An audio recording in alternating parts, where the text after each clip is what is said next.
Once upon a time, in a kingdom tucked away in a secluded valley, there ruled a king named Aleric. King Aleric was known far and wide not just for his insatiable hunger for wealth and power, but also for his remarkable ability to turn any situation into a golden opportunity, literally. The court jesters used to joke that if you left King Aleric in an empty room, he'd somehow find a way to charge you rent. One day, while munching on his gilded throne's armrest, yes, it was made of gold, King Aleric heard whispers of a peculiar plot of land at the edge of his kingdom. This land belonged to an old hermit named Elidor, who was infamous for his eccentric behavior and wild tales. They said Elidor's land was abundant with rare herbs and minerals, treasures that made King Aleric's eyes gleam like polished coins. However, this land was also rumored to be cursed. Bah! Aleric scoffed at the warnings. Curses are for fairy tales and bedtime stories. Determined to add yet another feather to his already overloaded cap, he devised a cunning plan. King Aleric summoned Elidor to his castle. The old man arrived clad in tattered clothes that looked as if they'd seen better centuries. His beard was long and unruly, and he had a peculiar twinkle in his eye that made people wonder if he knew something they didn't.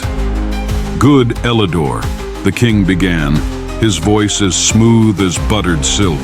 "I have heard tales of your wondrous land. I propose a fair trade. I will give you this bag of gold coins, enough to live in comfort for the rest of your days, in exchange for your land." Elidor, scratching his beard thoughtfully, eyed the bag of gold. "My land is not just any land," he said. "It's special. Are you sure you want it?" The king, suppressing a laugh, replied, "Of course, old man. It's a generous offer. Take it or leave it." Elidor looked into the king's eyes and saw the greed that burned within.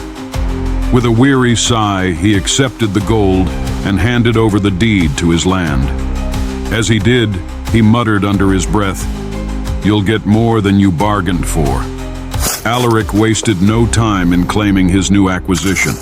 He ordered his men to dig and mine, to harvest the herbs and strip the land of all its resources. But from the moment they set foot on the land, strange things began to happen. Tools went missing, workers heard eerie whispers, and a heavy, oppressive fog hung over the fields. One worker claimed he saw a squirrel doing the moonwalk, but no one believed him. The king, stubborn and proud, refused to believe the land was cursed. He moved into a grand tent erected on the land to oversee the work personally. Each night, he was plagued by terrifying visions.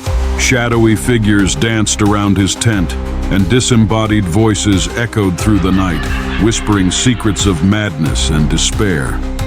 One evening, while inspecting a particularly shiny rock, King Aleric noticed his reflection was not his own, but that of a rather disgruntled-looking goat. He shook his head, dismissing it as fatigue. "I need a good night's sleep," he muttered, retreating to his tent. Days turned into weeks, and King Aleric's once sharp mind began to unravel. He could no longer distinguish between reality and illusion. The whispers grew louder, the shadows more menacing. He saw dancing goats, chatty squirrels, and even a troupe of ghostly jesters performing a mocking rendition of his life.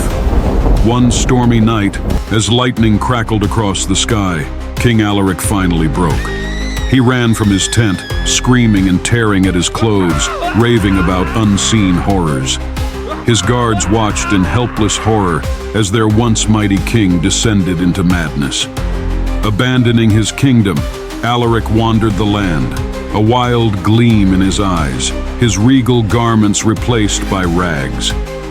The land he had coveted so greedily had claimed him, and he became indistinguishable from the old man he had tricked. Elidor, who had been watching from the shadows, shook his head sadly as he saw the former king stumble and mutter to himself. Should have listened to the bit about the curse. Elidor chuckled softly, then vanished into the fog. The land remained cursed, and no one dared to claim it again. The end. If you would like to hear more amazing stories, be sure to subscribe, like, share, and hit that notification button.